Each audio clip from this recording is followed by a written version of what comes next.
हरियाणा में विधानसभा का चुनाव अपने चरम की ओर है।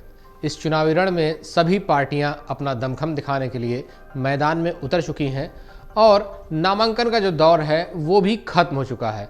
यानी अब ये तय हो गया है कि कहां किसके बीच कैसा मुकाबला होने वाला है, कौन आमने सामने की लड़ाई में फंसा है, कहां त्रिकोणीय मुकाबला है और कहां चौतरफा संग्राम हो रहा है। चुनाव में हर सीट का अपना एक महत्व होता है, लेकिन हरियाणा की कुछ सीटें ऐसी हैं जहां हर चुनाव में सबकी नज़र होती है।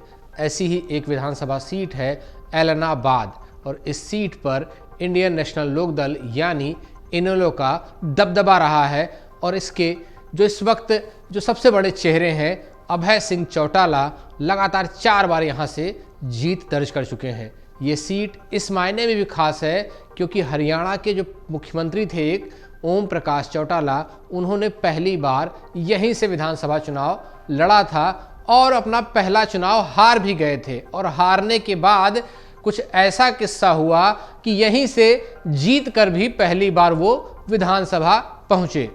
हमारी खास पेशकश सीट का समीकरण में आज हम इसी एलनाबाद सीट की बात करेंगे, जानेंगे इस सीट के चुनावी इतिहास के बारे में, यहाँ किस तरह के नतीजे रहे हैं उसके बारे में, इस बार कौन से उम्मीदवार चुनाव लड़ रहे हैं उन्हें भी जानेंगे और उनको किससे चुनौती मिल रही है, किन के बीच मुकाबला है और ये भी जानेंगे कि समय के साथ कैसे इस सीट में बदलाव होता रहा है और किस तरह से ये सीट देवीलाल परिवार का गढ़ बनी। सबसे पहले जान लेते हैं एलनाबाद सीट के बारे में। हरियाणा में कुल 90 विधानसभा सीटें हैं, जैसा कि आप जानते हैं। उनमें से एक एलनाबाद सीट भी है। एलनाबाद सीट सिरसा लोकसभा निर्वाचन क्षेत्र का हिस्सा है और इस विधानसभा क्षेत्र में अगर इस बार के चुनाव की बात करें तो करीब 2 लाख मतदाता हैं। 1,90,000 से ज़्यादा मतदाता इस बार प्रत्याशियों की किस्मत का फैसला करेंगे। एलनाबाद में काफ़ी संपन्न विधानसभा क्षेत्र माना जाता है इसको और यहाँ का, लेकिन जब आप इस विधानसभा क्षेत्र को देखते हैं तो इसके जो ग्रामीण इलाके हैं उनमें जो समस्याएं हैं उनमें सबसे अहम समस्या है सेम की। एलनाबाद में दड़बा और इसके आसपास के गांवों में सेम की समस्या सालों पुरानी है। करीब 30-40 साल से यहाँ के लोग इससे परेशान हैं और हर चुनाव में ये चुनाव का मुद्दा बनता है और मुद्दा बनकर ही रह जाता है। दरअसल नहरों के जो पानी होता है उसमें रिसाव होता है और उसके कारण जो आसपास की ज़मीन होती है वो दलदली हो जाती है और समय के साथ उस ज़मीन पर खेती नहीं हो पाती है, उस ज़मीन की उर्वरता कमज़ोर होती जाती है और धीरे धीरे वो ज़मीन बंजर हो जाती है और इसकी वजह से यहाँ का जो एक इलाका है इससे, और राजस्थान में भी कुछ इलाके ऐसे हैं जहाँ पर ये एक बड़ी समस्या है सेम की। ये समस्या एलनाबाद में हर चुनाव का एक मुद्दा बनती है। इसके अलावा नशे की जो प्रवृत्ति है वो तेज़ी से बढ़ी है, ये भी एक अहम मुद्दा बनता जा रहा है। एक और चीज़ है कि राजस्थान से लगता हुआ ये इलाका है, इस राजस्थान से लगते गाँव की जो नहर का पानी है उनका यहाँ पहुँचना भी एक बड़ा मुद्दा इस बार के चुनाव में बन सकता है। अब बात कर लेते हैं एलनाबाद के चुनावी इतिहास की।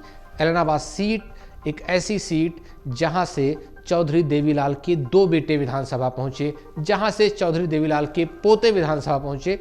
उस सीट की बात जब शुरुआत होती है, जो पहला चुनाव होता है हरियाणा के गठन के बाद 1967 का, उसी चुनाव में चौधरी देवीलाल परिवार का एक चेहरा इस सीट से चुनाव लड़ता है। वो चेहरा होते हैं चौधरी देवीलाल के छोटे बेटे प्रताप चौटाला। 28 साल की उम्र में यहाँ से उतरते हैं और विधायक भी बनते हैं।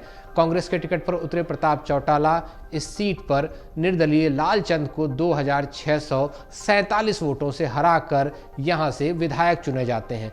1967 से महज 1 साल बाद साल 1968 का जो चुनाव होता है उस चुनाव में देवीलाल के एक और बेटे चुनाव लड़ते हैं, ओम प्रकाश चौटाला, और इस बार उनके सामने लालचंद होते हैं, वही लालचंद जो कि उनके भाई से पिछले चुनाव में हारे थे।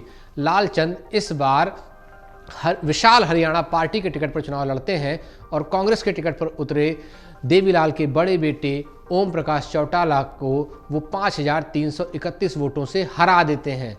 लेकिन ये हार जो होती है वो विवादों में फंस जाती है। विवाद ऐसा फंसता है कि हार के बाद ओम प्रकाश चौटाला लालचंद खोड़ की जीत को लेकर पहले हाई कोर्ट की शरण लेते हैं और फिर सुप्रीम कोर्ट भी जाते हैं। सुप्रीम कोर्ट चौटाला की ओर से लगाए गए आरोपों के बाद खोड़ का चुनाव शून्य यानी रद्द कर देती है। चौटाला ने चुनाव में गड़बड़ी के आरोप लगाए, व्यक्तिगत चरित्र पर हमला बोलने, एक धार्मिक संप्रदाय की ओर से चौटाला को हराने की अपील करने और विजेता प्रत्याशी जो खोड़ थे उन पर पृथ्वीराज नाम के एक शख्स को 20,000 रुपए देकर चुनाव लड़वाने का आरोप भी चौटाला की ओर से लगाया गया। इतना ही नहीं, चुनाव के दौरान एक विवादित इश्तिहार भी प्रकाशित होने का आरोप भी लालचंद पर लगे और इसके बाद सुप्रीम कोर्ट में जो सुनवाई हुई, साक्ष्यों के आधार पर वो चुनाव रद्द कर दिया गया और उसके बाद होता है एलनाबाद सीट पर पहली बार उपचुनाव। और 1970 में जो चुनाव होता है, इस उपचुनाव में ओम प्रकाश चौटाला कांग्रेस के बजाय एनसीजे के उम्मीदवार बनते हैं और लालचंद खोड़ चुनाव नहीं लड़ पाते क्योंकि उनका चुनाव शून्य घोषित किया गया था और चौटाला करीब 18,746 वोटों से जीतकर विधानसभा पहुंचते हैं, उसी सीट से जहां से उनके भाई प्रताप चौटाला 1967 में जीते थे। 3 साल बाद बड़े भाई ओम प्रकाश चौटाला भी विधानसभा पहुंच जाते हैं उसी एलनाबाद सीट से। अब आता है साल 1972 का चुनाव और इस चुनाव में कांग्रेस के टिकट पर चुनाव लड़े ब्रजलाल निर्दलीय उम्मीदवार बीरबल को 12,106 वोटों से हरा देते हैं।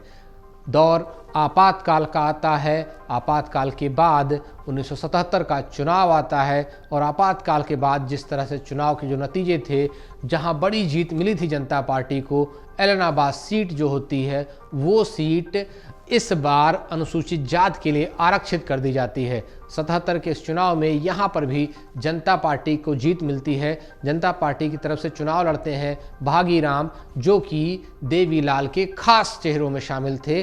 भागीराम निर्दलीय मनीराम को 7,404 वोटों से हरा देते हैं। 1982 में एक बार फिर भागीराम लोकदल के टिकट पर चुनाव लड़ते हैं और कांग्रेस के मनीराम को 15,123 वोटों से हरा देते हैं। 1987 का जब चुनाव आता है तो भागीराम जीत की हैट्रिक लगाते हैं और मनीराम को लगातार तीसरी बार फिर से हराते हैं। 1991 का चुनाव आता है, भागीराम और मनीराम फिर से आमने सामने होते हैं, लेकिन इस बार जीत मनीराम की होती है। मनीराम कांग्रेस के टिकट पर उतरे होते हैं और वो जनता पार्टी के भागीराम को 13,761 वोटों से हरा देते हैं। देवीलाल का एक किला यहाँ पर एक तरह से ढह जाता है 1991 के चुनाव में, लेकिन साल 1996 जब आता है तो भागीराम एक बार फिर वापसी करते हैं, जीत दर्ज करते हैं और यह चुनाव वो समता पार्टी के टिकट पर उतरते हैं। भागीराम हरियाणा विकास पार्टी के उम्मीदवार करनैल सिंह को 7,198 वोटों से शिकस्त देते हैं। साल 2000 भागीराम एक बार फिर उतरते हैं और इस बार वो लोकदल के उम्मीदवार होते हैं और अब इस बार वो अपनी 5वीं जीत दर्ज करते हैं। कांग्रेस के प्रत्याशी होते हैं ओम प्रकाश। मत कंफ्यूज होइएगा, ऐसा मत सोचिएगा कि ये वो ओम प्रकाश चौटाला हैं, बल्कि ये कांग्रेस के ओम प्रकाश होते हैं जो कि 15,054 वोटों से हार जाते हैं। दो चेहरे जिनके बीच एक लंबी राजनीतिक लड़ाई होती है, चुनावी लड़ाई होती है, लगातार एक दूसरे के खिलाफ लड़ रहे होते हैं, जिनके नाम हमने लगातार जिक्र किए, भागीराम और मनीराम। इन दोनों चेहरों की थोड़ी सी बात कर लेते हैं। भागीराम को चौधरी देवीलाल के नवरत्नों में कहा जाता था। दरअसल 1977 में जब पहली बार एलनाबाद सुरक्षित सीट हुई तो यहाँ से भागीराम को देवीलाल ने उम्मीदवार बनाया और वो यहाँ से 5 बार जीते। भागीराम चौधरी देवीलाल सरकार में जन स्वास्थ्य मंत्री भी रहे।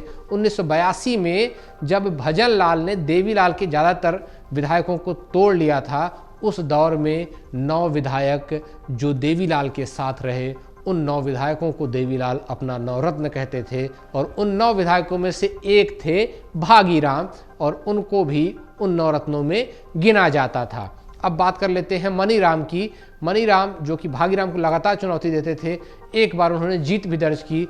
उन मनीराम केहरवाला को के जो पिता थे केसरा राम, वो हरियाणा के सिंचाई मंत्री रहे थे। खुद मनीराम भजनलाल सरकार के दौरान, मतलब 1991 से 96 के दौरान जो उनकी सरकार थी, उस सरकार के दौरान विधायक के साथ साथ हरको बैंक के चेयरमैन भी थे। साल 2014 में मनीराम कांग्रेस छोड़कर भाजपा में शामिल हो गए थे। वापस एलनाबाद सीट पर लौटते हैं, साल 2005 की ओर लौटते हैं। साल 2005 का वो चुनाव जब हरियाणा में फिर से विधानसभा के चुनाव होते हैं और इस चुनाव में एलनाबाद सीट पर इंडियन नेशनल लोकदल यानी इनेलो ने डॉक्टर सुशील कुमार इंदौरा को अपना उम्मीदवार बनाया और इंदौरा इंडियन नेशनल लोकदल के इस सीट को एक बार फिर से जीतने में सफल रहे। कांग्रेस के मनीराम को वो 21,883 वोटों से हरा देते हैं और इनेलो की जीत यहाँ पर जारी रहती है।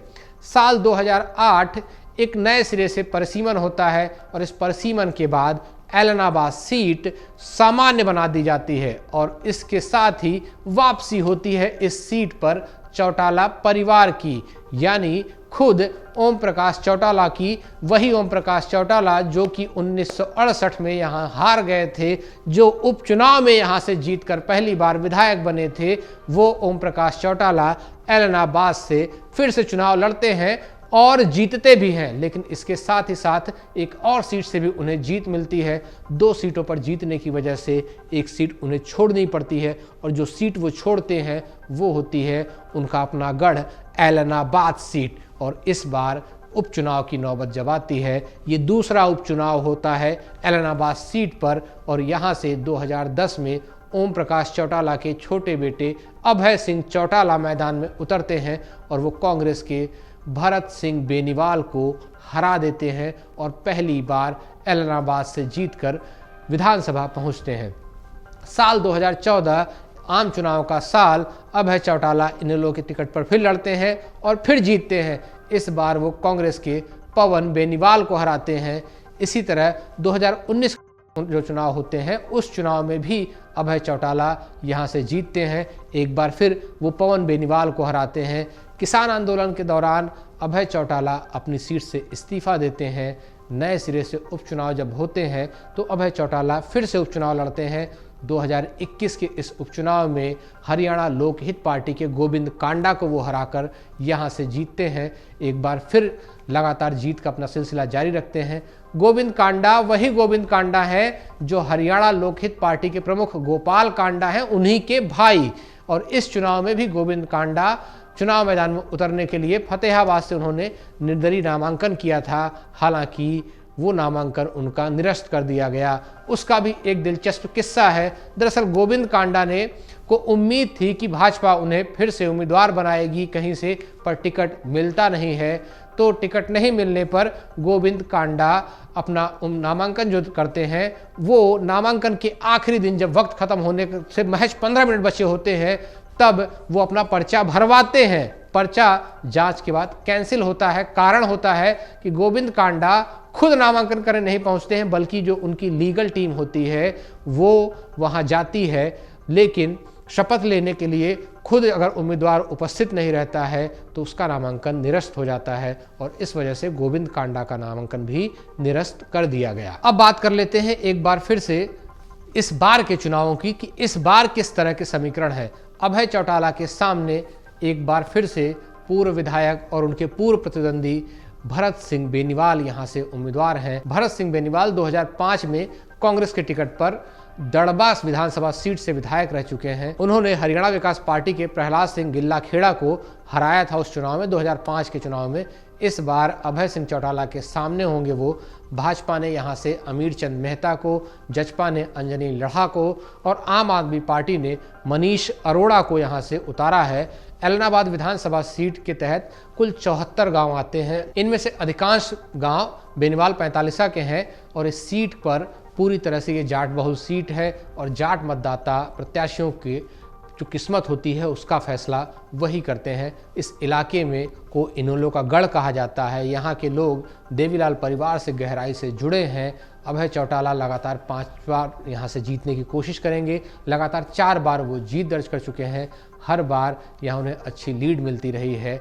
इसी तरह अगर बेनीवाल 45 की बात करें तो बेनीवाल परिवार का भी अपना एक यहाँ पर रुतबा है और उसी बेनीवाल 45 में भरत सिंह बेनीवाल का भी एक अपना प्रभाव है। उनके परिवार का ये परिवार भी इस क्षेत्र में इनेलो को लगातार टक्कर देता रहा है। भरत सिंह बेनीवाल के साथ उनके भाई की जो पत्नी है संतोष बेनीवाल भी इस बार उनके साथ खड़ी हैं। दरअसल संतोष बेनीवाल खुद कांग्रेस से टिकट चाह रही थी, टिकट नहीं मिलने पर नाराज बताई जा रही थी। हालांकि बाद में पार्टी ने उनकी नाराजगी दूर कर ली और अब वो अपने परिवार के सदस्य का प्रचार कर रही हैं। लेकिन इस पूरी जो लड़ाई है उस लड़ाई में जिस तरह से देवीलाल का परिवार आपको इस चुनाव में बटा दिखाई दे रहा है, उसी तरह से कुछ बेनीवाल परिवार भी बटा हुआ है। इसी परिवार से आने वाले, बेनीवाल परिवार से आने वाले पवन बेनीवाल, जो कि 2021 में यहाँ पर चुनाव लड़े थे, उससे पहले भी लगातार वो अभय चौटाला के खिलाफ लड़ते रहे हैं, वो इस चुनावों में अभय चौटाला के समर्थन में आ गए हैं,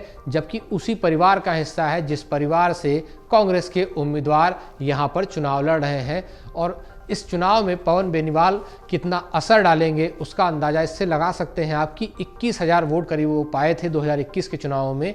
तो वो अगर उनके परिवार के हिस्से का वोट कितना काटते हैं, उससे कितना फ़ायदा होता है, किसका फ़ायदा होता है, क्या वो परिवार का वोट काटकर अभय चौटाला का फ़ायदा करा पाते हैं या फिर इस लड़ाई में बीजेपी को फ़ायदा हो जाता है, ये सब कुछ तब पता चलेगा जब नतीजे आएंगे, यानी 8 अक्टूबर को।